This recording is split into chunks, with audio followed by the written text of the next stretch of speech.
ಲೈಫಲ್ಲಿ ಸೋತೋದ್ವಿ ಅಂತ, ಎಕ್ಸಾಮಲ್ಲಿ ಒಂದು ಸಬ್ಜೆಕ್ಟ್ ಬ್ಯಾಕ್ಲಾಗ್ ಆಯಿತು ಅಂತ ಇಷ್ಟಪಟ್ಟು ಹುಡುಗನ ಕೈ ಕೊಟ್ಟರು ಅಂತ ಲೈಫ್ ಹಾಳು ಮಾಡ್ಕೊಂಡ್ಬಿಟ್ರೆ ಹಿಂಗೆ ಬ್ರದರ್.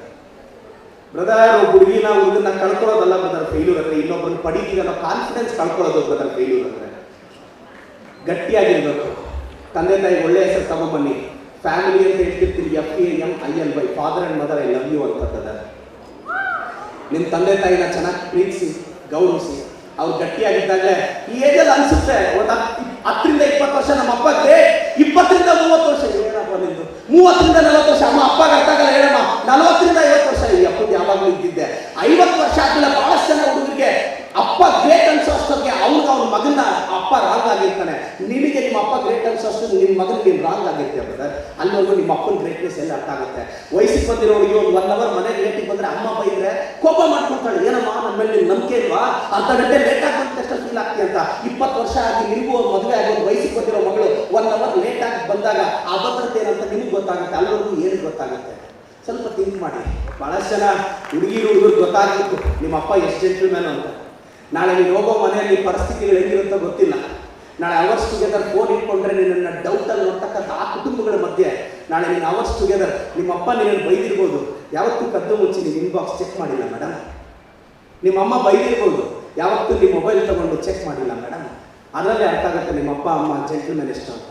ನಿಮ್ಮ ಕಾಲ್ ಬಿಸಿ ಬಂದಾಗ ನಿಮ್ಮ ಅಪ್ಪನ ಫೋನ್ ಮಾಡಿ ಯಾರ ಹತ್ರ ಮಾತಾಡ್ತಿದ್ದೆ ಅಂತ ನಿಮ್ಮ ಅಪ್ಪ ರೇರ್ ಕೇಳಲ್ಲ. ಅಕಸ್ಮಾತ್ ಕೇಳಿದ್ರು ಫ್ರೆಂಡ್ ಅಂದರೆ ಬಿಡ್ತಾರೆ. ಆದರೆ ಬಾಯ್ ಫ್ರೆಂಡ್ಗೆ 100 ಎಕ್ಸ್ಪ್ಲನೇಷನ್ ಕೊಡಬೇಕು. ಯಾಕೆ ಇಷ್ಟೊತ್ತು ಬಿಸಿ, ಯಾರ ಜೊತೆ ಮಾತಾಡ್ತಿದ್ದೆ, ಎಷ್ಟು ಎಕ್ಸ್ಪ್ಲನೇಷನ್. ಯಾವನು ಮೇಡಮ್ ಜೆಂಟಲ್ಮ್ಯಾನ್? ನಿಮ್ಮ ಅಪ್ಪಗೋಸ್ಕರ ಒಂದು ಚಪ್ಪಾಳೆ ಹೊಡಿಬೇಕು ಮೇಡಮ್. ಈಗ ಲೈಫಲ್ಲಿ ಧೈರ್ಯ ಇರಲಿ, ಎಲ್ರಿಗೂ ಒಳ್ಳೆಯದಾಗಬೇಕು. ವಿಶೇಷವಾಗಿ ವೇದಿಕೆಯಲ್ಲಿ ನಾನು ನನ್ನ ರಾಜಕೀಯ ಜೀವನದ ಇಬ್ಬರು ಗುರುಗಳು ಶ್ರೀ ಸಿದ್ದರಾಮಯ್ಯ ಸಾಹೇಬರು ಮತ್ತು DK ಸಾಹೇಬರು, ಇವರಿಬ್ಬರು ನನಗೆ ಪೊಲಿಟಿಕಲ್, ಮತ್ತು ನನ್ನ ಕೃಷ್ಣಬೈರೇಗೌಡ ಸಾಹೇಬರು, MC ಸುಧಾಕರ್ ಅವರು ಹೈಯರ್ ಎಜುಕೇಷನ್ ಮಿನಿಸ್ಟರ್. ನನ್ನ ಜೊತೆ ಪ್ರತಿ ಹಳ್ಳಿಗೂ ಎಳವಳ್ಳಿ ರಮೇಶ್ ಅಣ್ಣ ಓಡಾಡೋದು. ನನಗೂ ಗೊತ್ತಿಲ್ಲ, ಕೌಂಟಿಂಗಿನ ನಾವಿಬ್ಬರೇ ಹೋಗಿದ್ವಿ. ಯಾರಿಗೂ ನಂಬಿಕೆ ಇಲ್ಲ, ನಮ್ಮನ್ನು ಕನ್ಸಿಡರ್ ಮಾಡಿಲ್ಲ ಯಾರು ನಾವು ಗೆಲ್ತೀವಿ ಅಂತ. ಅಣ್ಣ ನಾನಿಬ್ಬರು ಹೋದ್ರು. ಕೌಂಟಿಂಗ್ ಕೆಲವರು ನನ್ನ ಇವರೇ ಬರಲ್ಲ, ಏನಕ್ಕಮ್ಮ ಸುಮ್ಮನೆ ಅಲ್ಲಿಂದ ಬರೋ ಆಚೆ ಬರೋಲ್ಲ, ಅವಮಾನ ಆಗುತ್ತೆ. ಅವ್ರು ಸೆಲೆಬ್ರೇಟ್, ಬೇರೆಯವ್ರು 5 ಲಕ್ಷ ಪಟಾಕಿ ತಂದುಬಿಟ್ಟಿದ್ದಾರೆ, ಮತ್ತೆ ನಮಗೋಸ್ಕರ ಹೊಡೋದು 5 ಲಕ್ಷ ಸೇರಿ.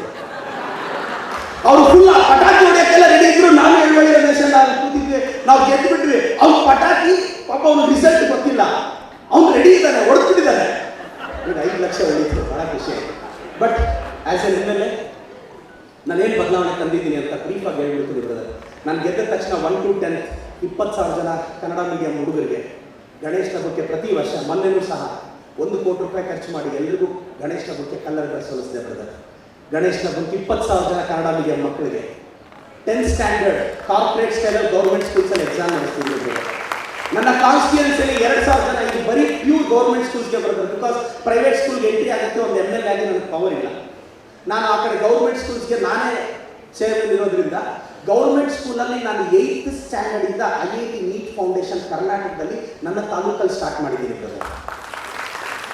ನಾನು 11th to 12th physics, chemistry, biology, mathematics, e commerce ಹೋದ್ರೆ ಅಕೌಂಟ್ಸ್, ಇಷ್ಟು ಬೇಸಿಕ್ಸ್ ಒಂದು ಬುಕ್ ಮಾಡಿ ಅವ್ರಿಗೆ ಏನಾದರೂ ಮಾಡಿ 8th to 9th ಅಲ್ಲೇ ಬಯಟ್ ಮಾಡಿಸಿ ತಗೊಂಡ್ಬಂದ್ಬಿಡ್ತೀನಿ ಬ್ರದರ್. ಅವ್ನು 11th ಯಾವ ಕಾಲೇಜ್ಗಾದ್ರೂ ಹೋಗ್ಲಿ, ಅವ್ನಲ್ಲಿ ಹೋದ್ರೆ ಕೂಲಮ್ಸ್ನ ಗೊತ್ತಿರಬೇಕು, ಕಿರ್ಚಾಫ್ನ ಗೊತ್ತಿರಬೇಕು, ಕೆಮಿಸ್ಟ್ರಿಯಲ್ಲಿ ಈಕ್ವೇಷನ್ ಗೊತ್ತಿರಬೇಕು, ಬಯಾಲಜಿ ಗೊತ್ತಿರಬೇಕು. 11th to 12th ಪ್ಲ್ಯಾನ್ಡಾಗಿ 8th to 9th ಅಲ್ಲೇ ಅವ್ರನ್ನ ಬಯಟ್ ಕಳ್ಸ್ಕೊಂಡು ಬರ್ತೀನಿ ಬ್ರದರ್. ಇದು ರಿಫ್ಲೆಕ್ಷನ್ ಆಫ್ಟರ್ 5 years. ಆ ಹುಡುಗ ಹೋದಾಗ ಅವನು ಒಂದು ಯಾವುದೋ ಒಂದು ಕಾಲೇಜ್ಗೆ ಹೋದಾಗ, ಮತ್ತು ನನ್ನ ಕಾನ್ಸ್ಟಿಟ್ಯೂನ್ಸಿಯಲ್ಲಿ ಎಲ್ಲರಿಗೂ ಫ್ರೀ CET ನೀಟ್ ಕೋಚಿಂಗ್ ಮಾಡ್ತಾ ಇದ್ದೀನಿ ಬ್ರದರ್.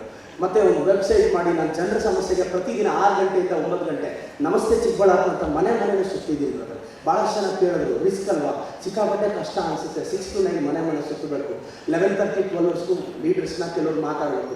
2:30 ಬಂದು ಪರಿಶ್ರಮ ನೀಟ್ ಅಕಾಡೆಮಿಯಲ್ಲಿ ರಾತ್ರಿ 8 ಮತ್ತೆ ಪಾಠ ಮಾಡಬೇಕು. ಸಂಡೇ ಆದರೆ ಮ್ಯಾರಥಾನ್ ಕ್ಲಾಸ್ ಹಾಕ್ಕೊಂಡು ಪಾಠ ಮಾಡಬೇಕು. ಭಾಳ ಕಷ್ಟ ಅನಿಸುತ್ತೆ. ಭಗವಂತ ಹೊಟ್ಟೆ ಊಟ ಸಿಕ್ಕಿದ್ರೆ ಸಾಕು ಅಂತ ಬೆಂಗಳೂರಿಗೆ ಬಂದಂಥ ಹುಡುಗರು ಯೋಗ್ಯತೆಗೂ ಮೀರಿ ಭಗವಂತ ಕೊಟ್ಬಿಟ್ಟಿದ್ದಾನೆ ಬ್ರದರ್. ಆಶೀರ್ವಾದ ಮಾಡಿದ್ದಾನೆ. ಇಷ್ಟು ಗೆಲುವಿಗೆ ಪ್ರದೀಪ್ ಈಶ್ವರ್ ಡಿಸರ್ವ್ ಇದೆಯಾ? ಖಂಡಿತವೂ ಗೊತ್ತಿಲ್ಲ. ನಮ್ಮ ಅಪ್ಪ ಒಳ್ಳೆತನ, ಅಮ್ಮ ಒಳ್ಳೆತನ, ಇಷ್ಟೇ.